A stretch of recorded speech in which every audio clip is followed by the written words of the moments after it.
नमस्कार। Exam happy by Jharkhand channel में आपका स्वागत है। तो दोस्तों, जुड़ चुका हूं मैं यहां पर आप सभी सहायक अध्यापकों के पारा शिक्षक आकलन परीक्षा में सीडीपी के आने वाले टॉप 100 महत्वपूर्ण प्रश्न को लेकर के। तो आप लोग इन सारे महत्वपूर्ण प्रश्नों को एक बार अवश्य देख लीजिएगा। यह वैसे ही प्रश्न है जो अब तक किसी भी राज्य में आकलन परीक्षा में या जेटेट में आया हुआ है। तो ये बहुत ही महत्वपूर्ण प्रश्न होंगे। आप यहाँ पर प्रश्न बनाने के बाद जरूर अपना स्कोर बताइएगा कि आपने 100 में कितने प्रश्न सही किए हैं। तो अभी तक जितने भी आपके सीडीपी के आए हुए प्रश्न है उसको हमने इसमें समाहित कर दिया है, इसलिए आप सभी कभी भी देखना नहीं भूलिएगा, क्योंकि सीडीपी आपका यहाँ जेटेट के लिए और आकलन परीक्षा के लिए महत्वपूर्ण प्रश्न है और यहाँ से प्रश्न निकल करके आएंगे। अब एक छोटा सा ब्रेक आपको हम बता दें, यदि आकलन परीक्षा में 101% सफलता प्राप्त करना चाहते हैं तो आपको यहाँ पर 501 रुपये में लाइफ टाइम वैलिडिटी के साथ जुड़ करके पाठ्यक्रम पर आधारित सारे प्रश्नों की तैयारी कर सकते हैं, जो कि आपके एनसीईआरटी टेक्स्ट बुक पर आधारित होंगे और यहाँ से 101% प्रश्न भिड़ने की गारंटी होती है। तो आप जो 2, 4, 5 नंबर खातिर फेल करते हैं, यहाँ पर 2, 4, 5 नंबर आपके अंक बढ़ जाएंगे सिर्फ और सिर्फ यहाँ पर नोट्स और लेकर के पढ़ते हैं तब आप, यदि नहीं तो प्रैक्टिस सेट लेकर के सिर्फ आप पढ़ते हैं बाजारू की, तो वहाँ से पास होने की कोई भी गारंटी नहीं मिलता है। तो आप यहाँ से नोट्स लेके पढ़ सकते हैं। और यदि आप सहायक आचार्य भर्ती परीक्षा की तैयारी कर रहे हैं 1 से 5, 6 से 8, तो यहाँ पर आप देख रहे हैं 1 से 5 के लिए 999, 6 से 8 के लिए 999 और दोनों के लिए 1499 रुपये दे करके आप जुड़ सकते हैं और सारे महत्वपूर्ण प्रश्न एनसीईआरटी नोट्स पर आधारित यहाँ पर देख सकते हैं और तैयारी कर सकते हैं। तो चलिए देखते हैं सीडीपी के वैसे 100 महत्वपूर्ण प्रश्न जो बार बार परीक्षा में पूछे जाते हैं। आपको यहाँ पर अगला प्रश्न है आपके लिए। यहाँ पर एक बच्चा प्रायः अपने सहपाठियों के साथ झगड़ा कर रहा होता है, आप क्या करेंगे? आप बच्चों को सजा देंगे, आप बच्चों को विद्यालय से निकाल देंगे, आप कारण पता लगाने का प्रयास करेंगे तथा उसे परामर्श देंगे, या आप उसके माता पिता से शिकायत करेंगे। देखिए, अभी आप लोग सीडीपी का देख रहे हैं, लग रहा होगा कि सभी ऑप्शन सही है, सभी ऑप्शन सही है, लेकिन आपको हम बता दे रहे हैं इसमें से एक ही ऑप्शन सही होगा जो सबसे अच्छा होगा। तो आप भी जवाब देते चलिएगा और हमारे चैट में जुड़ते चलिएगा ना, लाइव चैट में जुड़ते चलिएगा। अब देखिए है कि कौन सही होगा, ठीक है।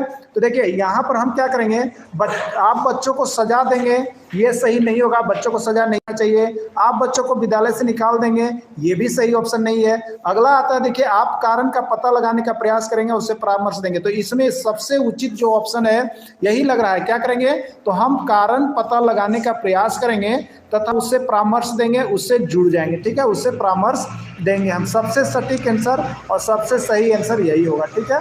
अगला, जिस प्रक्रिया में व्यक्ति दूसरे के व्यवहार को देख रेख सीखता है न कि प्रत्यक्ष अनुभव से, उसको क्या कहा जाता है? ठीक है, क्या कहा जाता है? सामाजिक अधिगम, अनुबंधन, प्रायोगिक अधिगम या आकस्मिक अधिगम। तो देखिए, जिस प्रक्रिया में व्यक्ति दूसरे के व्यवहार की देखरेख में सीखता है, ठीक है, तो दूसरे के व्यवहार की देखरेख में सीखता है तो उस व्यक्ति को हम लोग क्या कहते हैं? सामाजिक व्यक्ति कह लेते हैं। क्या कहते हैं हम लोग? सामाजिक व्यक्ति कहते हैं। और इसलिए ऐसे अधिगम को जो हम लोग कहते हैं वो आपका हो जाता है सामाजिक अधिगम। क्या कहते हैं इसको? सामाजिक अधिगम के नाम से हम लोग जानते हैं। तो इसका राइट आंसर हो जाएगा सामाजिक अधिगम, यानी सामाजिक व्यक्ति जो होते हैं वो दूसरे के व्यवहार के देखरेख में सीखते हैं, इसलिए इसको हम लोग सामाजिक अधिगम के अंतर्गत रखते हैं। आप लोग भी यहाँ पर जो भी आंसर होगा उसको चैट के रूप में बताते चलिएगा कि क्या आंसर आप लोग का आ रहा है, ठीक है। अगला प्रश्न देखिएगा, यहाँ पे अगला प्रश्न जो आपका है वो है 6 से 10 वर्ष की अवस्था में बालक रुचि लेना प्रारंभ करता है। किसमें? 6 से या विद्यालय में किसमें बच्चा रुचि लेने लगता है? इसको हम लोग कौन सी अवस्था कहते हैं? तो आप लोग जानते होंगे, अवस्था कहते हैं। क्या कहते हैं इसको? बाल्यावस्था कहते हैं। और इस अवस्था में बच्चा जो होता है विद्यालय में रुचि लेना शुरू कर देता है। सबसे पहला, विद्यालय में बच्चा रुचि लेना शुरू कर देता है, विद्यालय में बच्चों के साथ खेलना प्रारंभ। चलिए अगला देखिएगा, यहाँ पर अगला है आपका अगला प्रश्न। देखिए, सभी जुड़िएगा, जितने भी लोग हैं सभी को यहाँ पर जुड़िए और देखते रहिए। आपको दिक्कत हो तो जरूर बोलते चलिए, क्योंकि आपका लाइव स्ट्रीम क्लास यहाँ पर चल रहा है, आपको बोलने के लिए ही ये क्लास लिया जा रहा है। तो आप सभी जो है इस पर जरूर बताइएगा। देखिए अगला में है, निम्न में से कौन बुद्धिमान बच्चे का लक्षण नहीं है? निम्न में से कौन बुद्धिमान बच्चे का लक्षण नहीं है? वह जो लंबे निबंधों को बहुत जल्दी रटने की क्षमता रखता है। अगला है, वह जो प्रवाहपूर्ण एवं उचित तरीके से संप्रेषण करने का क्षमता रखता है। वह जो अमूर्त रूप से सोचते रहता है, वह जो नए परिवेश में स्वयं को समाजित कर सकता है। तो देखिए जो बुद्धिमान बच्चे होते हैं, सबसे पहला चीज एक एक करके हम इसके ऑप्शन को देखेंगे, ठीक है।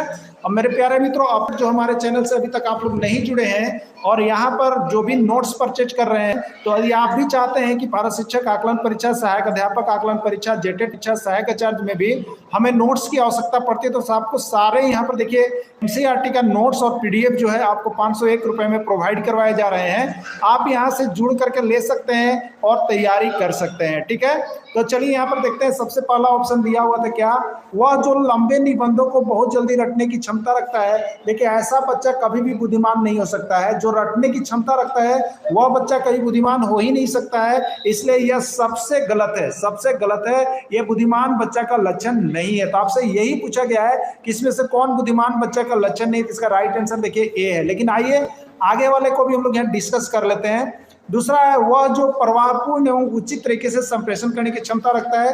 वास्तव में वह बच्चा बुद्धिमान है जो प्रवाहपूर्ण और उचित तरीके से संप्रेषण कर सकता है। वह जो अमूर्त रूप से सोचता रहता है, यह भी बिल्कुल सही है कि हर समय जो अच्छे तरीके से सोचता है, अच्छी सोच रखता है, वह भी बुद्धिमान बच्चा है। वह जो नए परिवेश में स्वयं को समाजित कर सकता है, वह भी बुद्धिमान बच्चा है, क्योंकि हम जहां भी जाएं अगर उसी परिवेश में ढल जाएं, इसका मतलब कि वह सबसे बुद्धिमान बच्चा है। और अपने आप को आप एडजस्टमेंट का गुण यदि लाते हैं तो वो सबसे अच्छा माना जाता है, ठीक है।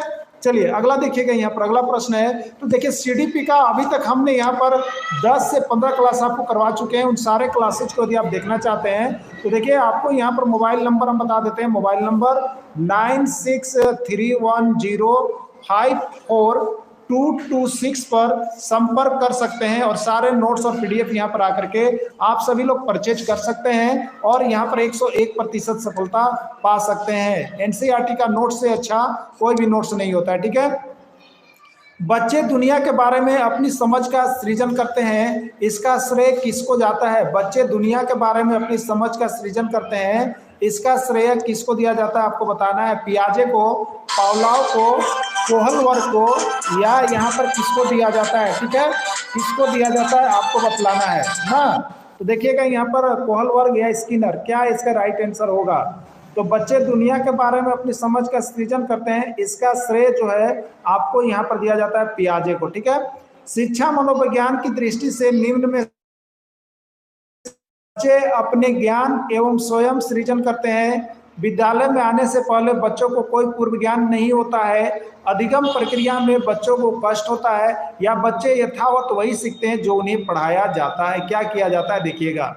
चलिए एक एक करके ऑप्शन को देखते हैं, ठीक है। शिक्षा मनोविज्ञान की दृष्टि से निम्न में कौन सा कथन सत्य है। बच्चे अपने ज्ञान का सृजन स्वयं करते हैं, बिल्कुल सही है। जो बच्चे अपने ज्ञान का स्वयं सृजन करते हैं वही बच्चे सबसे सही बच्चे माने जाते हैं। यानी शिक्षा मनोविज्ञान यह बताता है कि जो बच्चे अपने ज्ञान का स्वयं सृजन करते हैं वो बच्चे सबसे अच्छे होते हैं और सबसे आगे बढ़ने वाले होते हैं। इसलिए जो बच्चे ज्ञान का सृजन करते हैं वो बच्चे सबसे अच्छे होते हैं, ठीक है। चलिए आगे देख लेते हैं हम लोग। यहाँ पर इसका अगला जो हो जाएगा वो आपका है यहाँ पर प्रश्न, बच्चों में बौद्धिक विकास की 4 विशिष्ट अवस्थाओं की पहचान की गई है। बच्चों में बौद्धिक विकास की 4 विशिष्ट अवस्थाओं की पहचान की गई है, किसके द्वारा, कोहलवर्ग के द्वारा, एरिस्टन के द्वारा, स्किनर के द्वारा, या जीन पियाजे के द्वारा। किसके द्वारा किया गया है, ठीक है। तो यहाँ पर किसके द्वारा किया गया है, बच्चे के बौद्धिक विकास की 4 विशिष्ट अवस्थाओं की पहचान। तो इसका राइट आंसर देखिए हो जाएगा वो आपका है यहाँ पर कोहलवर्ग यानी पियाजे, जीन पियाजे के द्वारा, ठीक है। किसके द्वारा, जीन पियाजे के द्वारा बच्चों के 4 विशिष्ट अवस्थाओं की पहचान किया गया है, ठीक है। अगला आप देखेंगे 4 विशिष्ट अवस्थाओं, सारे अवस्थाओं का नाम इसके पहले के वीडियो में बता दिया गया है, आप सभी देख लेंगे ना, वहां से सारे चीज मिल जाएंगे, पीछे के वीडियो को आप देख लेंगे। अभी हम यहाँ पर आपको प्रैक्टिस अंतर्गत यहाँ पर बताते चल रहे हैं। विकास कभी न समाप्त होने वाली प्रक्रिया है, यह विचार किससे संबंधित है। विकास कभी नहीं समाप्त होने वाली प्रक्रिया है, यह विचार किससे संबंधित है। मेरे प्यारे शिक्षा मित्रों, यहाँ पर आप सही बताते चलिएगा। तो देखिए यह प्रश्न जो है 101 बार आपके एग्जाम में आ गया है। यह क्या है आपका, ठीक है, अंत संबंध का सिद्धांत है, निरंतरता का सिद्धांत है, एकीकरण का सिद्धांत है, या अंत क्रिया का सिद्धांत है। तो देखिए विकास जो है तो इसलिए कभी समाप्त होने वाली प्रक्रिया नहीं है। इसका मतलब क्या है, वह निरंतर चलते रहेगा। तो इसको निरंतरता का सिद्धांत कहते हैं, रेगुलरिटी का सिद्धांत कहते हैं। तो विकास कभी न रुकने वाली प्रक्रिया है, तो जो कभी नहीं रुकता है तो उसको कहते हैं कि निरंतर चलते रहता है, कहते हैं ना, तो दिमाग बना लीजिए। तो निरंतर चलते रहता है मतलब उसको हम कहेंगे निरंतरता का सिद्धांत। क्या कहेंगे, निरंतरता का सिद्धांत।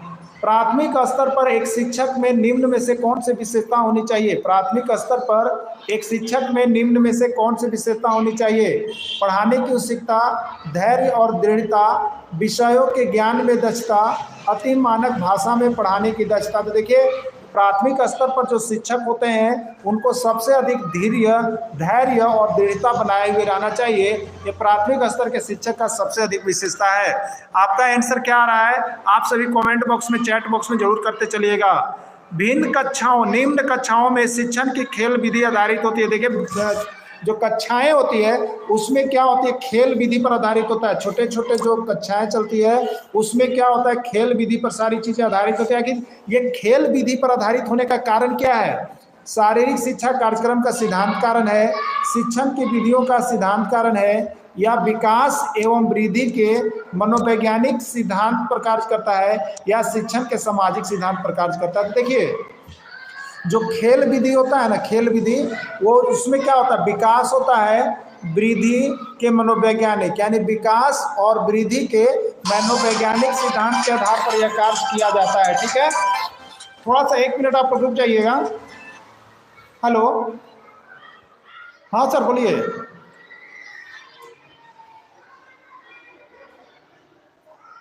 हाँ हाँ बोलिए। वही रणधीर@1981।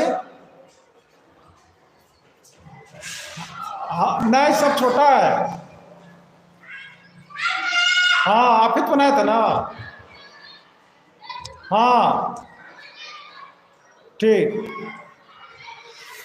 तो यहाँ पर देख लीजिएगा किसमें, तो विकास एवं वृद्धि के मनोवैज्ञानिक सिद्धांत पर। ठीक है, विकास एवं वृद्धि के मनोवैज्ञानिक सिद्धांत पर यह काम करेगा। ठीक है, अब देख लीजिएगा आप लोग, यहाँ पर थोड़ा सा देख लेंगे हम लोग। तो आगे चलते हैं, आगे चलते, थोड़ा फोन आ गया था, आप लोग देख लीजिएगा। अगला देखिएगा, बच्चों की सीखने की प्रक्रिया में माता पिता को भूमिका निभानी चाहिए। बच्चों की सीखने की प्रक्रिया में माता पिता को भूमिका किस प्रकार की होनी चाहिए, नकारात्मक, अग्रणोन्मुखी, सहानुभूतिपूर्ण या तटस्थ, क्या होना चाहिए। ठीक है, तो बच्चों को यहाँ पर माता पिता को सिखाने में जो भूमिका होनी चाहिए वो अग्रणोन्मुखी होना चाहिए, हमेशा आगे की ओर बढ़ाना चाहिए। बच्चों को सिखाना है तो हमेशा अग्रणोन्मुखी होना चाहिए। ठीक है, आगे की ओर बढ़ाने का विचार होना चाहिए, अग्रणोन्मुखी की ओर होना चाहिए, आगे की ओर होना चाहिए। अगला प्रश्न है आपका, यहाँ पर अगला प्रश्न आपका हो जाएगा यहाँ पर, मानव विकास किन दोनों के योगदान का परिणाम है। मानव विकास किन दोनों के योगदान का परिणाम है, अभिभावक एवं अध्यापक का, सामाजिक एवं सांस्कृतिक कारकों का, वंशाक्रम एवं वातावरण का, या इनमें से कोई नहीं। तो मानव विकास जो है किसका परिणाम है आपको बताना है। ठीक है, तो देखिए यहाँ पर सबसे ज्यादा जो बोला जाता है मानव विकास, वो वंशक्रम एवं वातावरण का होता है। किसका होता है, वंशक्रम एवं वातावरण का होता है। वंशक्रम यानी यहाँ पर जो वंशक्रम होता है उस पर निर्भर करता है विकास, और वो जिस वातावरण में रहता है उस पर निर्भर करता है। यानी इन दोनों के योगदान के फलस्वरूप जो होता है मानव का विकास सबसे ज्यादा अच्छा होता है। ठीक है, आगे देखेंगे हम लोग, प्राथमिक विद्यालयों के बालकों के लिए निम्न में से किससे बेहतर माना जाता है, क्या बेहतर माना जाता है प्राथमिक विद्यालय के बालकों के लिए। वीडियो अनुरूपण, यानी वीडियो दिखा करके बताना ज़्यादा अच्छा होता है, प्रदर्शन करके ज़्यादा अच्छा होता है, या स्वयं के द्वारा किया गया अनुभव ज़्यादा अच्छा होता है, या ये सभी। कौन होगा इसका आंसर। ठीक है, तो देखिए प्राथमिक विद्यालय के बालकों में जो होता है वो स्वयं के द्वारा किया गया अनुभव जो है वो सबसे बेहतर माना जाता है। विद्यार्थियों के अच्छे मानसिक स्वास्थ्य को बनाए रखने के लिए, विद्यार्थियों के अच्छे मानसिक स्वास्थ्य को बनाए रखने के लिए कौन सा तरीका अधिक महत्वपूर्ण है, कौन सा तरीका अधिक महत्वपूर्ण है। शैक्षिक क्रियाओं का प्रावधान, अभिव्यक्ति की स्वतंत्रता, रुचियों की भिन्नता और वातावरण, अध्यापकी की भूमिका एवं विद्यालय वातावरण, कौन सा अच्छा होता है। ठीक है, तो देखिए बोल रहा है कि विद्यार्थियों को अच्छे मानसिक स्वास्थ्य को बनाए रखने के लिए कौन सा तरीका सबसे बेहतर होता है? तो सबसे अच्छा तरीका जो होता है विद्यालय में अध्यापक की भूमिका एवं विद्यालय का वातावरण जो होता है वो सबसे अच्छा माना जाता है आपका। ठीक है, चलिए अगला प्रश्न आप देखेंगे यहाँ पर। अगला है, मानव जाति में वे कौन से व्यक्तिक निर्धारक तत्व होता है जो मानव जाति की विविधता को बताता है? ठीक है, मानव जाति की विविधता को कौन बताता है? पर्यावरण का अंतर, आनुवंशिकता का अंतर, आनुवांशिकता एवं पर्यावरण की अंतःक्रिया, या उपरोक्त में से कोई नहीं। तो देखिए, मानव जाति में जो विविधता, हर बच्चा एक जैसा नहीं होता है, हर व्यक्ति एक जैसा नहीं होता है, वो कौन बता सकता है? तो वो होता है, देखिए, उसका आनुवंशिकता, जो उसके माता पिता से मिलता है वो होता है, और वो होता है पर्यावरण की अंतःक्रिया, यानी वे कैसे इन्वायरमेंट में रह रहा है, कैसे लोगों के साथ रह रहा है। यही दोनों के बाद जो है उनमें विविधता पाया जाता है, वातावरण में विविधता मिलती है। अगला प्रश्न हो जाएगा, विद्यार्थियों को विद्यालय में खेलना क्यों उचित है? विद्यार्थियों को विद्यालय में क्यों खेलना चाहिए? ठीक है, आपको बताना है।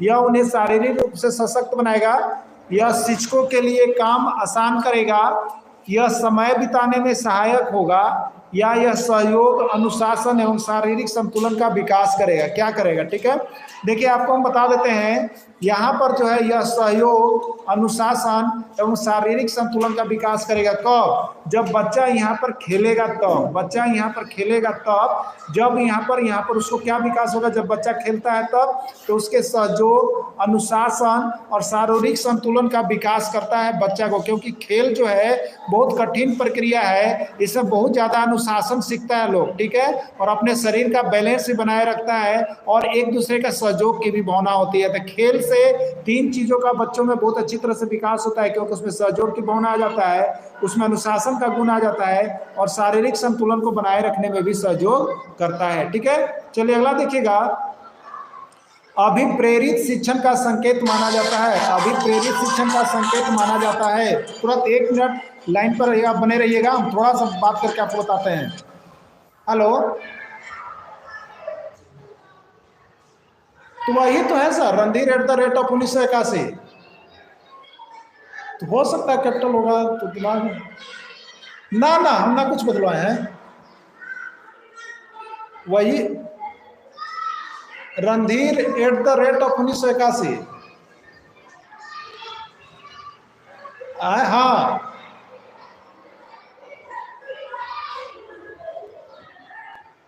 तो है हमरो है, तो आर का नहीं कैपिटल होगा। कैपिटल स्मॉल में अंतर हमको नहीं दिमाग में ऐसे कहे बनाया तो हम नहीं देख पाए इतना, चाहे बड़ा होगा चाहे छोटे होगा, ये खाली है। हाँ देखिए ना सर, देखिए, अभिप्रेरित शिक्षण का संकेत माना जाता है। अभिप्रेरित शिक्षण का संकेत क्या माना जाता है? अगर बच्चा अभिप्रेरित है तो शिक्षण का क्या संकेत है? ठीक है, कक्षा में अधिकतम उपस्थिति,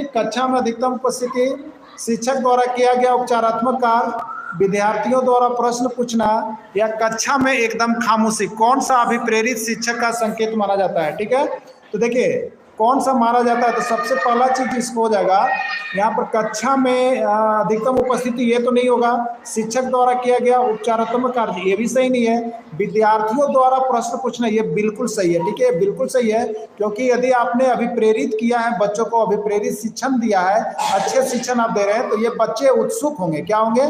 बच्चों में उत्सुकता आएगी, और जब पढ़ने में उनको अच्छा लगेगा तो उत्सुक होकर के बच्चे क्या पूछेंगे? प्रश्न पूछेंगे। तो एक अभिप्रेरित शिक्षण का मतलब है कि विद्यार्थियों द्वारा यदि प्रश्न पूछा जा रहा है आपके क्लास में, आपकी कक्षाओं में, तो समझिए कि आप जो दे रहे हैं वो अभिप्रेरित शिक्षण यहाँ पर है। ठीक है, अगला है, डिसलेक्सिया किससे संबंधित है? डिसलेक्सिया किससे संबंधित है? आपको बताना है कि यहाँ पर जो डिसलेक्सिया है वो किससे संबंधित है। ठीक है, डिसलेक्सिया जो है किससे संबंधित है आपको यहाँ पर बताने हैं। ठीक है, तो देखिए आपको बता दें, डिसलेक्सिया के संबंध आप बात कीजिएगा तो ऐसे प्रश्न को हमने यहाँ पर आपको लिए, यहाँ पर मानसिक विकार या अधिगम विकार के अंतर्गत हमने इसके पूरे नोट्स को दे दिया है आपको। ठीक है, हमने पूरे नोट्स को दे दिया है, जो कि आप जाकर के देख सकते हैं। ठीक, क्या कर सकते हैं? देख सकते हैं, तो उसको आप देख लीजिएगा अधिगम विकार के अंतर्गत। और जो हमसे नहीं जुड़े हैं, देखिए उनको मोबाइल नंबर दे दीजिएगा, जोड़ लीजिएगा। और इसका नोट्स इतना सफिशियंट है सारे सब्जेक्ट का कि आप जरूर परचेज कर लीजिएगा। नहीं परचेज करते हैं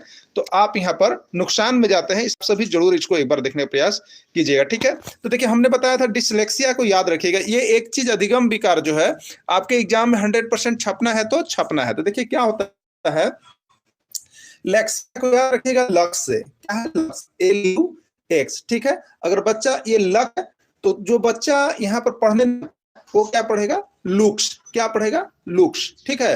तो लक्ष्य, कोई बच्चा लुक्स पढ़ रहा है, लक्ष्य को लुक्स पढ़ रहा है, यानी इसका विकास में हो रहा है तो पढ़ने में, पठन में, ये पठन गलत कर पा रहा है, ठीक है।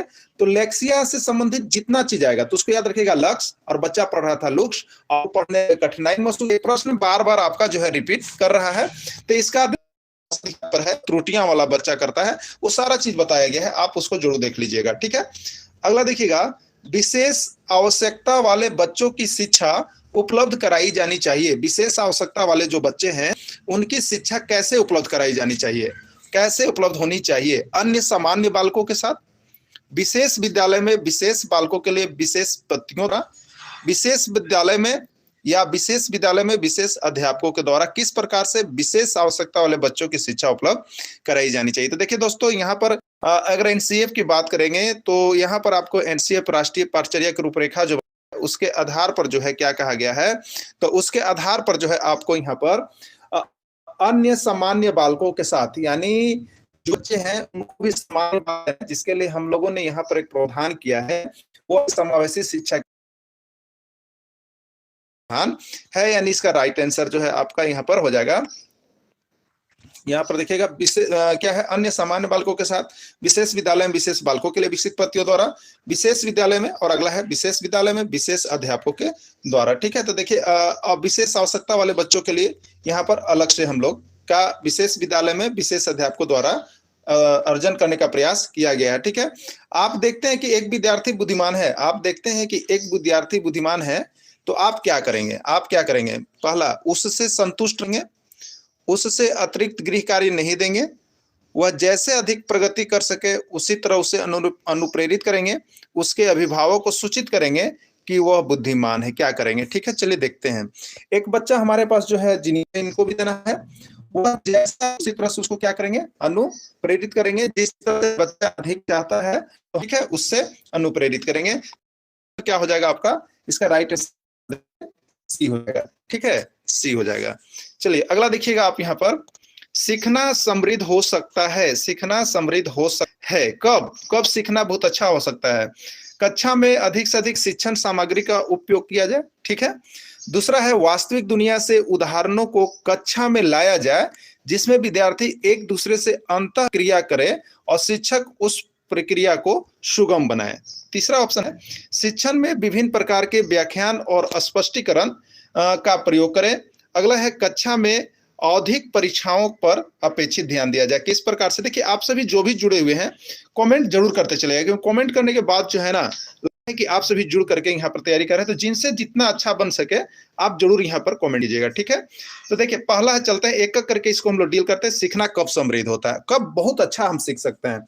तो कक्षा में अधिक से अधिक शिक्षण सामग्री का प्रयोग किया जाए। देखिए विद्यार्थियों को समझने का प्रयास करना चाहिए कौन सा क्षेत्र इस उद्देश्य की पूर्ति, उसमें क्या होना चाहिए? अपने विद्यार्थियों की क्षमताओं को समझने का प्रयास करना चाहिए। कौन सा क्षेत्र जो है इस उद्देश्य की पूर्ति करता है, आपको बताना है। शिक्षा समाजशास्त्र, सामाजिक विज्ञान, सामाजिक दर्शन, मीडिया मनोविज्ञान या शिक्षा मनोविज्ञान। तो एक शिक्षक जो है यहाँ पर अपने विद्यार्थियों की क्षमता को समझने का यदि प्रयास करना चाहिए तो कौन सा क्षेत्र जो है इस मतलब बच्चों को समझने वाला कौन सा फील्ड है जो बच्चा को समझता है, बच्चों के बारे में उद्देश्य की पूर्ति करता है, कौन सा फील्ड, ठीक है।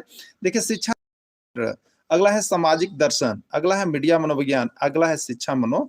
देखिए हम लोग यहाँ पर सीडीपी पढ़ते हैं ना, बाल विकास एवं शिक्षा शास्त्र, ठीक है। तो उसको हम लोग कहते हैं शिक्षा मनोविज्ञान। यानी अगर एक शिक्षक है तो उसको जो है ज्ञान होना चाहिए, क्योंकि वही क्षेत्र जो है शिक्षक को बच्चा के समझने में यहाँ पर जो है कारगर बनाता है, इसलिए शिक्षा मनोविज्ञान का जानकारी होना चाहिए, ठीक है। यहाँ पर परामर्श का उद्देश्य क्या है, को बताना है कि परामर्श उसका उद्देश्य क्या होता है, बच्चों को समझना। परामर्श जो हम लोग देते हैं ना, उसका उद्देश्य क्या है? बच्चों को समझना, बच्चों की कमियों का कारण पता करना, बच्चों को समायोजन में सहायता प्रदान करना, बच्चों को समायोजन में सहायता प्रदान करना, या उपर्युक्त सभी, या उपर्युक्त सभी। देखिए परामर्श जो हम लोग देते हैं ना, उसके अनुसार क्या होता है, तो बच्चों को समझना बिल्कुल सही चीज है। के अनुसार परामर्श जब आप देने जा रहे हैं तो आपको बच्चा को क्या करना होगा, समझना होगा कि वो बच्चा किस प्रकार का है, वो परामर्श को मानेगा या नहीं मानेगा, वो कर सकता है या नहीं कर सकता, ठीक है। अगला है बच्चों की कमियों का कारण पता करना, बिल्कुल सही आंसर है। अगर परामर्श दे रहे हैं तो उसका मतलब है कि उसका कमी पता होना चाहिए, तभी आप परामर्श देंगे। बच्चों को समायोजन में सहायता, बच्चों को क्या करना है, एडजस्ट करना भी है। तो परामर्श के अंतर्गत तो ये सभी चीजें आ जाएगी। यहाँ पर अगर देखा जाए तो परामर्श के अंतर्गत ये सभी चीजें आती, समझने का प्रयास करना पड़ेगा, ठीक है। अगला है बच्चा किस प्रकार से सीखता है, बच्चा किस प्रकार से सीखता है। 101 बार ये प्रश्न आया है दोस्तों मेरे शिक्षक बंधु, एक बार नहीं 101 बार यह प्रश्न आया है और हर किसी का जवाब सही है। कोई बोलेगा कि पुस्तक पढ़कर, कोई बोलेगा कि परिचर्चा द्वारा, किसी का आंसर हो जाएगा प्रश्न पूछकर, और किसी का आंसर होगा कई प्रकार से। तो आप हमें जरूर कमेंट कीजिए कि आपका आंसर क्या है। जो भी जुड़े हुए हैं और जो भी देखते हैं वीडियो, मेरे से प्यारे शिक्षक, मेरे प्यारे भाइयों, वो जरूर कमेंट कीजिए कि बच्चा किस प्रकार सीखता है। तो देखिए यही होता है सीडीपी। आपको किसी ने यहाँ पर आंसर कर सकता है कि पुस्तक पढ़कर सीखता है, तो कोई कह सकता है कि परिचर्चा द्वारा सीखता है, कोई कह सकता है कि प्रश्न पूछकर, और कोई पूछता है कई प्रकार से। क्या होगा इसका सही जवाब? तो देखिए इसमें तो सही चीज है कि बच्चा पुस्तक पढ़कर भी सीखता है, परिचर्चा द्वारा भी सीखता है, प्रश्न पूछकर भी सीखता है। लेकिन यहाँ एक और ऑप्शन आपको दिया गया है कि कई प्रकार से। तो यह बिल्कुल सही आंसर, इसमें से जो यहाँ पर क्रीम निकलेगा वो आंसर होगा कई प्रकार से। बच्चा हंसकर, बोलकर, खेलकर, समाज में जा करके, खेल करके, और यहाँ पर परिचर्चा द्वारा, पुस्तक पढ़ करके, सभी प्रकार से यहाँ पर बच्चा होता है। वो सभी क्षेत्रों में क्या होता है, जहां भी जाता है वो बच्चा वहां पर सीख रहा होता है। इसलिए बच्चा कई प्रकार से सीखता है। अगर जिनका आंसर था अरे मित्रों, ठीक है, तो चलिए देखते हैं किनका किनका आंसर डी था, जरूर कमेंट कीजिएगा। अगला है एक अच्छा अध्यापक वह है, एक अच्छा अध्यापक वह है जो अध्यापन के लिए, एक अच्छा अध्यापक वह है जो अध्यापन के लिए व्याख्याता विधि का प्रयोग करता है, सदैव प्रदर्शन के माध्यम से सिखाता, सदैव सीखने के लिए प्रेरित करता है, विद्यार्थियों को सदैव अनुशासन में रखता है। तो क्या होगा एक अच्छा अध्यापक? एक अच्छा अध्यापक यदि आप हैं तो आप में कौन सा गुण होता है, आप ये हमें बताइएगा, ठीक है। तो पहला देखते हैं, अध्यापन के लिए व्याख्याता विधि का प्रयोग करता है, ये सही होगा। या सदैव प्रदर्शन यानी प्रोजेक्ट के लिए प्रेरित करता रहता है, वह सबसे अच्छा अध्यापक होता है। और मेरे प्यारे मित्रों, हमें लगता है कि आपका भी यही आंसर होगा, लेकिन आप लोग यहाँ पर आंसर नहीं दे रहे हैं। तो जितने भी जुड़े हैं वो लाइव चैट के माध्यम से यहाँ पर आंसर देते रहिए, जिससे कि पता चल सके कि जो जो जुड़े हैं एक बार यहाँ पर जरूर कमेंट कीजिए लाइव सेशन में, ठीक है। और जो हमारे साथ जुड़े हुए हैं, देखिए यहाँ पर 501 रुपए परचेज करके, तो उनको अभी नोट्स भेज दिया जाएगा, अभी नोट्स भेज दिया जाएगा। आज हमने यहाँ पर प्रयास किया है कि आपको लाइव सिस्टम से जोड़ा जाए, तो जो जानते हैं जुड़ जाएंगे, नहीं तो इसके बाद की क्लासेस जो है आपको सारे व्हाट्सएप पर प्रोवाइड कर दिए जा रहे हैं, तो आप लोग को मिल जाते हैं यहाँ से। तो चलिए देखते हैं अब अगला प्रश्न को। एक अध्यापक की दृष्टि से कौन सा कथन सर्वोत्तम है? एक अध्यापक यदि आप हैं, मेरे प्यारे शिक्षक बंधु, यदि आप अध्यापक हैं तो आप देखिए यहाँ पर सीडीपी है। अगर आप यह सोच रहे होंगे कि यहाँ से किसी भी संस्था से 100% प्रश्न लड़ जाए, तो ऐसा नहीं होता है। ये जो होता है प्रेजेंट ऑफ माइंड की चीज है, और आप जिस तरह के शिक्षक होंगे उसी आधार पर आप यहाँ पर टिक करते हैं। आप जिस प्रकार का शिक्षक होंगे आप उसी के आधार पर टिकिंग करते हैं सीडीपी में, और उसमें यदि आप अच्छे हैं तो आपका आंसर सही होता है, और नहीं तो गलत होता है। इसलिए सीडीपी सबसे आसान भी है, सबसे भारी भी है। एक अध्यापक की दृष्टि से कौन सा कथन सर्वोत्तम है? प्रत्येक बच्चा सीख सकता है, ठीक है। दूसरा है कुछ बच्चे सीख सकते हैं, अधिकतर बच्चे सीख सकते हैं, बहुत कम बच्चे सीख सकते हैं। देखिए बहुत ही अच्छी बात है। दृष्टि से कौन सा कथन सर्वोत्तम होता है? प्रत्येक बच्चा सीख सकता है, बिल्कुल सही है। 101% है, और 51 बार यह एग्जाम में पूछा गया है आपको। तो वो क्या होता है, प्रत्येक बच्चा सीख सकता है, सभी बच्चे प्रतिभाशाली हैं। 1% बच्चे जो होते हैं नहीं होते हैं, लेकिन यहाँ पर उसको नहीं लिया जाएगा, 1% को नथिंग करके चलना है हमको। अगर 99% सीख सकता है तो इसका मतलब प्रत्येक बच्चा सीख सकता है। जुनून आप में होना चाहिए कि आप उस बच्चा को, आप शिक्षक होने के नाते किस प्रकार से सिखा रहे होते हैं, या उसके अभिभावक किस प्रकार से उनके साथ पेश आते हैं। इसलिए कोई भी बच्चा कमजोर नहीं होता है, सभी बच्चे यहाँ पर सीख सकते हैं। अब नीचे है कि कुछ बच्चे सीख सकते हैं, ये भी सही है। अधिकतर बच्चे सीख सकते हैं, ये भी सही है। बहुत कम बच्चे सीख सकते हैं, ये भी सही है। लेकिन सबसे सही कौन है? सबसे सही यहाँ पर जो आपका आंसर है वो है कि प्रत्येक बच्चा सीख सकता है। क्या होता है? प्रत्येक बच्चा में क्वालिटी होती है, सिर्फ और सिर्फ उसको निखारने की जरूरत होती है, जो कि यहाँ पर शिक्षक बंधुओं पर निर्भर करता है और माता पिता पर निर्भर करता है। ठीक है। अधिगम को प्रभावित करने वाला व्यक्तिगत कारक कौन है? अधिगम, जो लर्निंग हम लोग करते हैं, यहाँ पर लर्न करते हैं, उसको प्रभावित करने वाला कारक कौन होता है? उसका फैक्टर कौन है लर्निंग का? संचार के साधन, समवयस्क समूह, अध्यापक, परिपक्वता एवं आयु। ठीक है। अधिगम को प्रभावित करने वाला व्यक्तिगत कारक कौन है आपको बताना है। ठीक है। संचार के साधन है, या समूह है, या अध्यापक है, या परिपक्वता एवं आयु है। तो देखिए, अधिगम को जो लर्न कर रहा होता है बच्चा, लर्निंग जो होता है वो उसका मेच्योरिटी, ठीक है, मेच्योरिटी और एज ना, परिपक्वता एवं आयु पर निर्भर करता है। किस पर निर्भर करता है? परिपक्वता एवं आयु पर ये सारी चीजें निर्भर करती है। राइट आंसर डी होगा। यदि आपका भी राइट आंसर डी है तो आप जरूर कमेंट करके हमको बताइए कि आपका आंसर क्या आ रहा है। ठीक है। तो चलिए अगले प्रश्न देखेंगे हम लोग यहाँ पर। अगला प्रश्न, सीखने की प्रक्रिया में एक विद्यार्थी बार बार गलती करता है तो कौन सा कथन सर्वोत्तम है? ठीक है। अगर मान लीजिए आप बच्चों को लर्न करा रहे हैं, आप सिखा रहे हैं, तो यहाँ पर जो अधिगम करवाया जा रहा है, जो लर्न करवाया जा रहा है, उसमें बच्चा बार बार गलती करता है तो कौन सा कथन सर्वोत्तम है? किस कारण वह बच्चा जो है गलती कर रहा होता है? क्या इसका रीजन आएगा? देखिए, यह प्रश्न का जो है जेटेट में आया हुआ है, पूछा गया है, और उसके साथ साथ यहाँ पर जो है बिहार की जो आकलन परीक्षा हुई है उसमें भी पूछा गया। तो देखिए, हम यहाँ पर इसीलिए आपको नोट्स बना करके देते रहते हैं, क्योंकि वैसे ही प्रश्न आपको सिर्फ दें जो कि आपको 100% एग्जाम में आने की गारंटी रहे, या इसी तरह का प्रश्न मिलता जुलता आपके एग्जाम में आए। इसीलिए आपको यहाँ पर हम यहाँ पर 501 रुपए आपकी लाइफ टाइम वैलिडिटी के साथ हमने यहाँ पर सारे नोट्स को आपको देने का वादा किया है। तो आप 501 रुपए में जुड़ करके सहायक अध्यापक आकलन के लिए आप यहाँ से जो है परचेस सारे नोट्स को आप कर सकते हैं और पढ़ सकते हैं। ठीक है। देखिए, तो क्या इसमें होगा? एक गलती करने वाले विद्यार्थी के लिए, विद्यार्थी को कभी भी त्रुटि नहीं करना चाहिए, ये तो बिल्कुल गलत है। कोई भी ऐसा नहीं है जिससे त्रुटि नहीं होता है, शिक्षक बंधु से भी त्रुटियां होती है, इसलिए गलत है। त्रुटि अधिगम प्रक्रिया का एक भाग है, ये भी त्रुटि जो भी है वो भी अधिगम प्रक्रिया के ही अंतर्गत आता है, क्योंकि अधिगम जब होता है लर्न तभी होगा, यहाँ पर वो गलती होती है।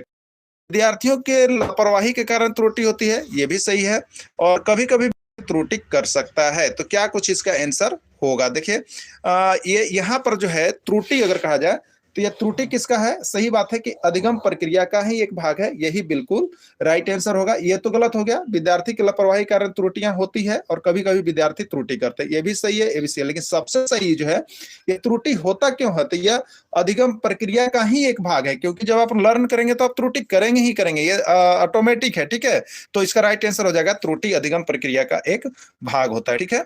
अगला है, सीखने के वे कौन से कारण है? अगला है, यहाँ पर अगला था, थोड़ा सा 2 मिनट। देखिए दोस्तों, आपको हम बता देते हैं, यहाँ पर आप सभी जो है अगर आकलन परीक्षा में 101% सफल प्राप्त करना चाहते हैं तो आपको बताते हैं कि आपको एनसीईआरटी का जो यहाँ पर नोट्स दिया जा रहा है ना, वो ही सफिशिएंट है आपके लिए, जो कि सबसे अच्छा माना जाता है। ठीक है। जो कि सबसे अच्छा नोट्स यहाँ पर प्रोवाइड करवाया जा रहा है।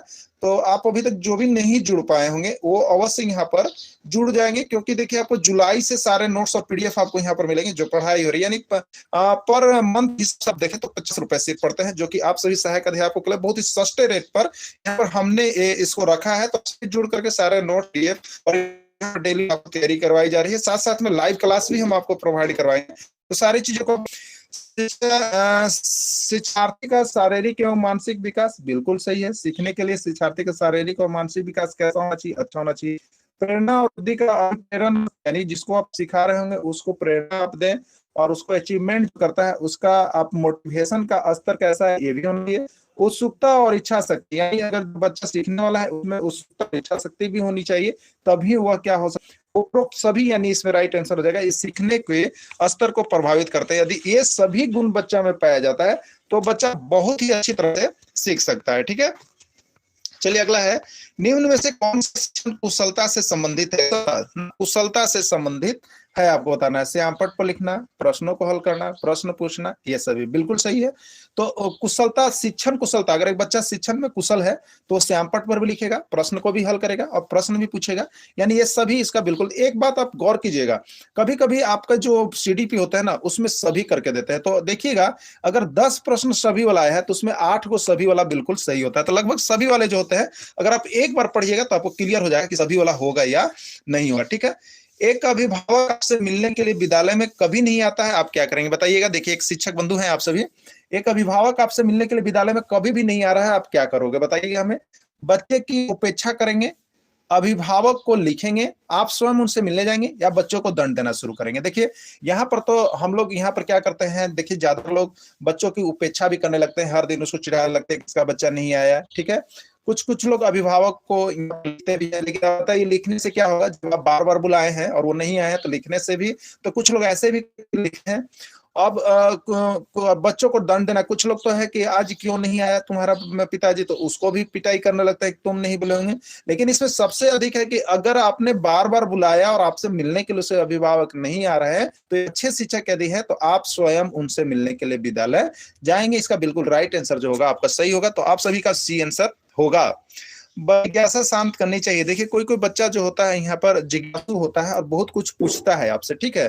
तो बच्चों को जिज्ञासा कब शांत करना चाहिए, जब शिक्षक फुर्सत में हो, जब विद्यार्थी फुर्सत में हो, कुछ समय के पश्चात, या तत्काल जब विद्यार्थी के द्वारा जिज्ञासा की गई हो।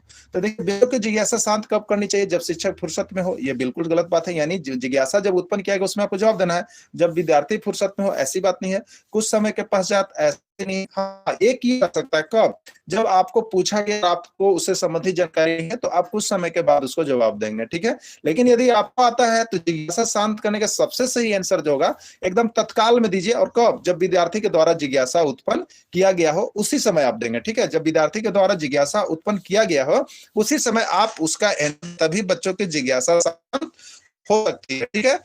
इसका देखिए लेकिन आप लोग का आंसर डी है, ठीक है। शिक्षक को ज्ञान होना चाहिए किसका, शिक्षक को ज्ञान किसका होना चाहिए बताइए। अध्यापन के विषय का, बाल मनोविज्ञान का, शिक्षा संहिता का, अध्यापन विषय एवं बाल मनोविज्ञान। देखिए शिक्षक को तो अध्यापक विषय का ज्ञान होना चाहिए, बाल मनोविज्ञान का भी होना चाहिए, यह शिक्षा से एक अलग चीज है, और अध्यापन विषय एवं बाल मनोविज्ञान। देखिए ये दोनों चीजें, और दोनों चीजों का ज्ञान उस शिक्षक को होना चाहिए, यानी राइट आंसर इसका क्या हो जाएगा, डी हो जाएगा, ठीक है। यानी बी और सी दोनों ही हो जाएगा।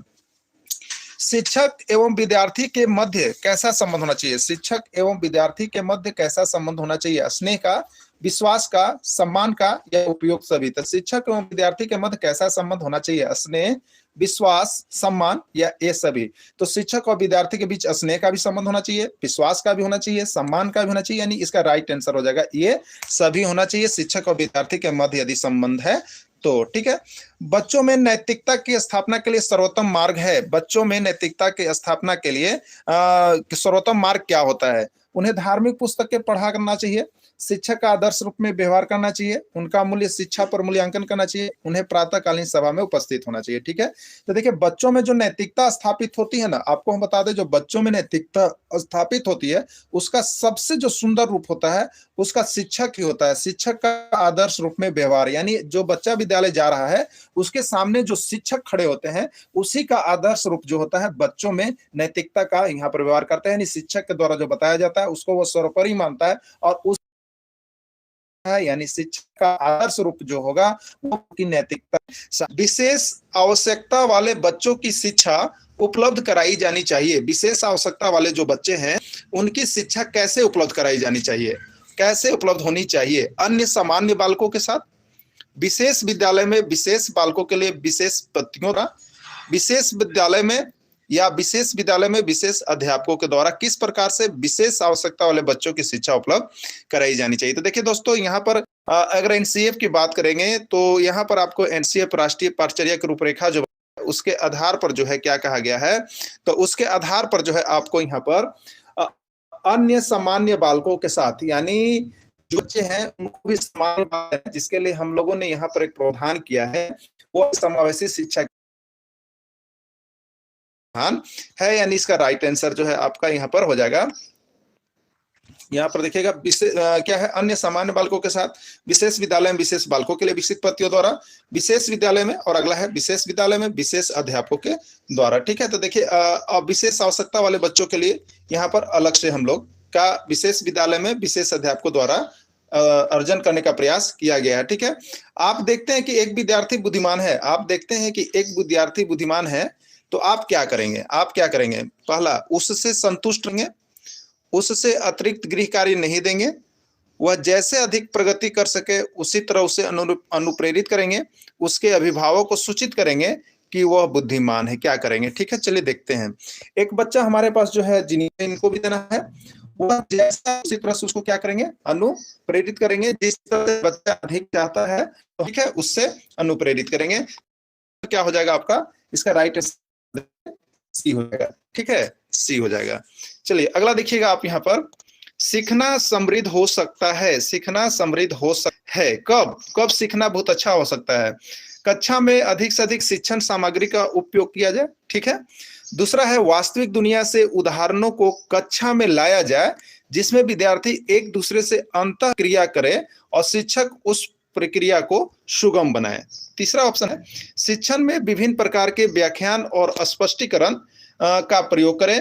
अगला है कक्षा में औधिक परीक्षाओं पर अपेक्षित ध्यान दिया जाए। किस प्रकार से? देखिए आप सभी जो भी जुड़े हुए हैं कमेंट जरूर करते चलेगा, क्योंकि कमेंट करने के बाद जो है ना, कि आप सभी जुड़ करके यहाँ पर तैयारी कर रहे हैं, तो जिनसे जितना अच्छा बन सके आप जरूर यहाँ पर कमेंट कीजिएगा। ठीक है, तो देखिए पहला है, चलते हैं एक एक करके इसको हम लोग डील करते हैं। सीखना कब समृद्ध होता है, कब बहुत अच्छा हम सीख सकते हैं? तो कक्षा में अधिक से अधिक शिक्षण सामग्री का प्रयोग किया जाए। देखिए विद्यार्थियों को समझने का प्रयास करना चाहिए कौन सा क्षेत्र इस उद्देश्य की पूर्ति, उसमें क्या होना चाहिए? अपने विद्यार्थियों की क्षमताओं को समझने का प्रयास करना चाहिए। कौन सा क्षेत्र जो है इस उद्देश्य की पूर्ति करता है, आपको बताना है। शिक्षा समाजशास्त्र, सामाजिक विज्ञान, सामाजिक दर्शन, मीडिया मनोविज्ञान या शिक्षा मनोविज्ञान। तो एक शिक्षक जो है यहाँ पर अपने विद्यार्थियों की क्षमता को समझने का यदि प्रयास करना चाहिए, तो कौन सा क्षेत्र जो है इस मतलब बच्चों को समझने वाला कौन सा फील्ड है जो बच्चा को समझता है, बच्चों के बारे में उद्देश्य की पूर्ति करता है, कौन सा फील्ड? ठीक है, देखिए शिक्षा, अगला है सामाजिक दर्शन, अगला है मीडिया मनोविज्ञान, अगला है शिक्षा मनो। देखिए हम लोग यहाँ पर सीडीपी पढ़ते हैं ना, बाल विकास एवं शिक्षा शास्त्र। ठीक है, तो उसको हम लोग कहते हैं शिक्षा मनोविज्ञान। यानी अगर एक शिक्षक है तो उसको जो है ज्ञान होना चाहिए, क्योंकि वही क्षेत्र जो है शिक्षक को बच्चा के समझने में यहाँ पर जो है कारगर बनाता है, इसलिए शिक्षा मनोविज्ञान का जानकारी होना चाहिए। ठीक है, यहाँ पर परामर्श का उद्देश्य क्या है, को बताना है कि परामर्श उसका उद्देश्य क्या होता है? बच्चों को समझना। परामर्श जो हम लोग देते हैं ना, उसका उद्देश्य क्या है? बच्चों को समझना, बच्चों की कमियों का कारण पता करना, बच्चों को समायोजन में सहायता प्रदान करना, बच्चों को समायोजन में सहायता प्रदान करना, या उपयुक्त सभी, या उपयुक्त सभी। देखिए परामर्श जो हम लोग देते हैं ना, उसके अनुसार क्या होता है, तो बच्चों को समझना बिल्कुल सही चीज है। के अनुसार परामर्श जब आप देने जा रहे हैं, तो आपको बच्चा को क्या करना होगा? समझना होगा कि वो बच्चा किस प्रकार का है, वो परामर्श को मानेगा या नहीं मानेगा, वो कर सकता है या नहीं कर सकता। ठीक है, अगला है बच्चों की कमियों का कारण पता करना। बिल्कुल सही आंसर है। अगर परामर्श दे रहे हैं तो उसका मतलब है कि उसका कमी पता होना चाहिए, तभी आप परामर्श देंगे। बच्चों को समायोजन में सहायता, बच्चों को क्या करना है? एडजस्ट करना भी है। तो परामर्श के अंतर्गत तो ये सभी चीजें आ जाएगी। यहाँ पर अगर देखा जाए तो परामर्श के अंतर्गत ये सभी चीजें आती, समझने का प्रयास करना पड़ेगा। ठीक है, अगला है बच्चा किस प्रकार से सीखता है? बच्चा किस प्रकार से सीखता है? 101 बार ये प्रश्न आया है दोस्तों मेरे शिक्षक बंधु, एक बार नहीं 101 बार यह प्रश्न आया है, और हर किसी का जवाब सही है। कोई बोलेगा कि पुस्तक पढ़कर, कोई बोलेगा कि परिचर्चा द्वारा, किसी का आंसर हो जाएगा प्रश्न पूछकर, और किसी का आंसर होगा कई प्रकार से। तो आप हमें जरूर कमेंट कीजिए कि आपका आंसर क्या है। जो भी जुड़े हुए हैं और जो भी देखते हैं वीडियो, मेरे से प्यारे शिक्षक, मेरे प्यारे भाइयों, वो जरूर कमेंट कीजिए कि बच्चा किस प्रकार सीखता है। तो देखिए यही होता है सीडीपी। आपको किसी ने यहाँ पर आंसर कर सकता है कि पुस्तक पढ़कर सीखता है, तो कोई कह सकता है कि परिचर्चा द्वारा सीखता है, कोई कह सकता है कि प्रश्न पूछकर, और कोई पूछता है कई प्रकार से। क्या होगा इसका सही जवाब? तो देखिए इसमें तो सही चीज है कि बच्चा पुस्तक पढ़कर भी सीखता है, परिचर्चा द्वारा भी सीखता है, प्रश्न पूछकर भी सीखता है। लेकिन यहाँ एक और ऑप्शन आपको दिया गया है कि कई प्रकार से। तो यह बिल्कुल सही आंसर, इसमें से जो यहाँ पर क्रीम निकलेगा वो आंसर होगा कई प्रकार से।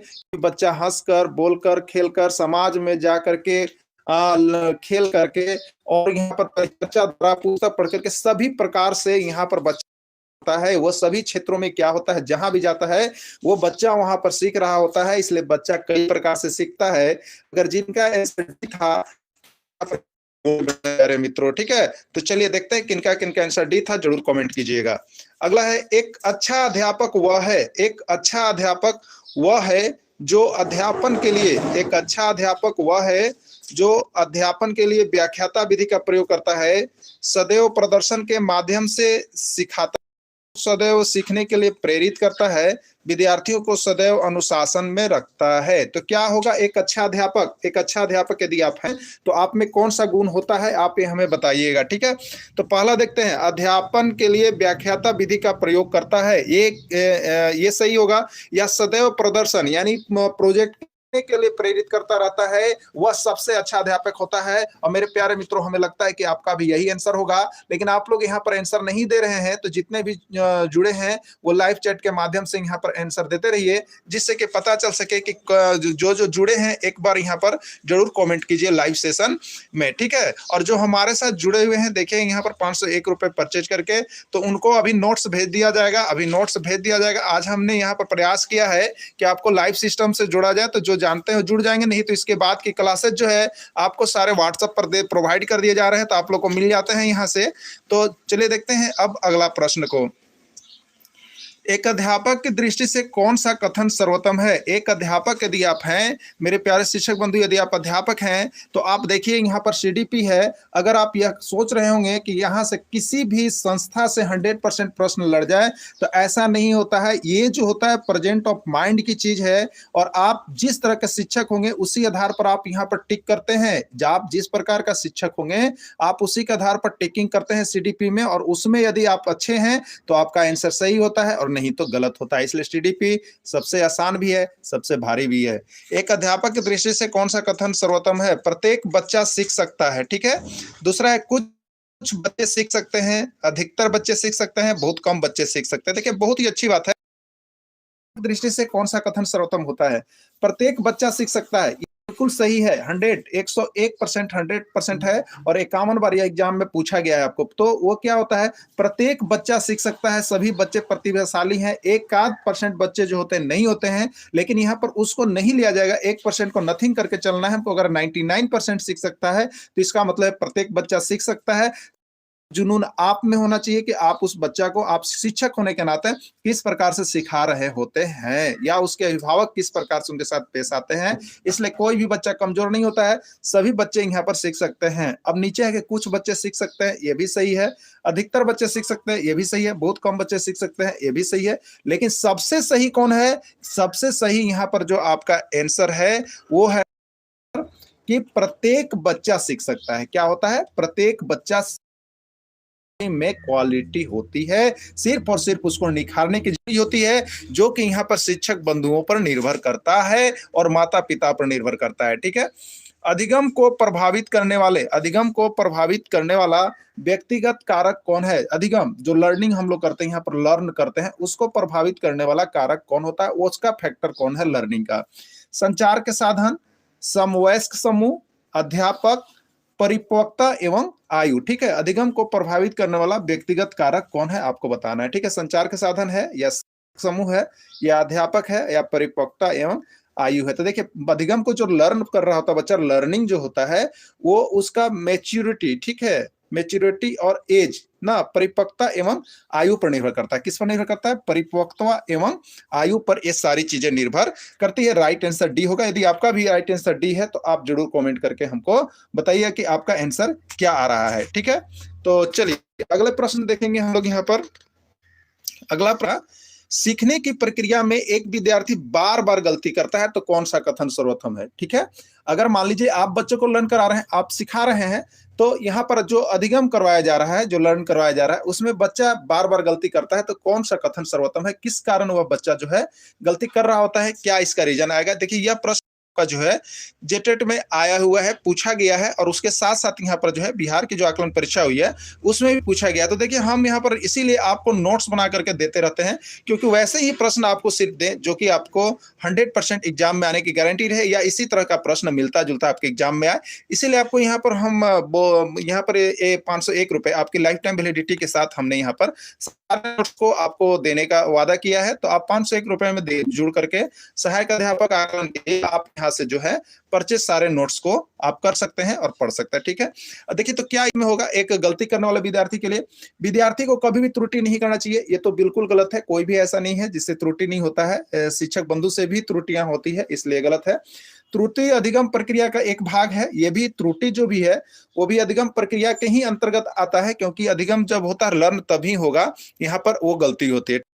विद्यार्थियों के लापरवाही के कारण त्रुटि होती है, ये भी सही है, और कभी कभी त्रुटि कर सकता है। तो क्या कुछ इसका आंसर होगा, देखिए ये यहाँ पर जो है त्रुटि अगर कहा जाए तो यह त्रुटि किसका है, सही बात है कि अधिगम प्रक्रिया का ही एक भाग है, यही बिल्कुल राइट आंसर होगा। ये तो गलत हो गया, विद्यार्थी की लापरवाही कारण त्रुटियां होती है और कभी कभी विद्यार्थी त्रुटि करते हैं, ये भी सही है, ये भी सही है। लेकिन सबसे सही जो है ये त्रुटि होता क्यों है, तो यह अधिगम प्रक्रिया का ही एक भाग है, क्योंकि जब आप लर्न करेंगे तो आप त्रुटि करेंगे ही करेंगे, ये ऑटोमेटिक है। ठीक है, तो इसका राइट आंसर हो जाएगा त्रुटि अधिगम प्रक्रिया का एक भाग होता है। ठीक है, अगला है सीखने के वे कौन से कारण है, अगला है यहाँ पर, अगला था थोड़ा सा 2 मिनट। देखिए दोस्तों आपको हम बता देते हैं, यहाँ पर आप सभी जो है अगर आकलन परीक्षा में 101% सफल प्राप्त करना चाहते हैं तो आपको बताते हैं कि आपको एनसीईआरटी का जो यहाँ पर नोट्स दिया जा रहा है ना, वो ही सफिशियंट है आपके लिए, जो कि सबसे अच्छा माना जाता है। ठीक है, जो कि सबसे अच्छा नोट्स यहाँ पर प्रोवाइड करवाया जा रहा है। तो आप अभी तक जो भी नहीं जुड़ पाए होंगे वो अवश्य यहाँ पर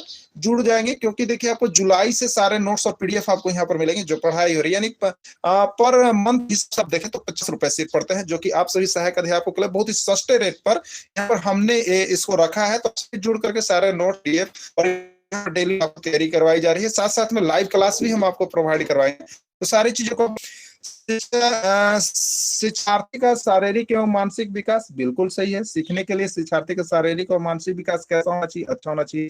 प्रेरणा और बुद्धि का प्रेरण, यानी जिसको आप सिखा रहे होंगे उसको प्रेरणा आप दें, और उसको अचीवमेंट करता है उसका आप मोटिवेशन का स्तर कैसा है ये भी होनी है। उत्सुकता और इच्छा शक्ति, यानी अगर बच्चा सीखने वाला है उसमें उत्सुकता इच्छा शक्ति भी होनी चाहिए, तभी वह क्या हो सकता है, उपरोक्त सभी, यानी इसमें राइट आंसर हो जाएगा, इस सीखने के स्तर को प्रभावित करते हैं। यदि ये सभी गुण बच्चा में पाया जाता है तो बच्चा बहुत ही अच्छी तरह से सीख सकता है। ठीक है,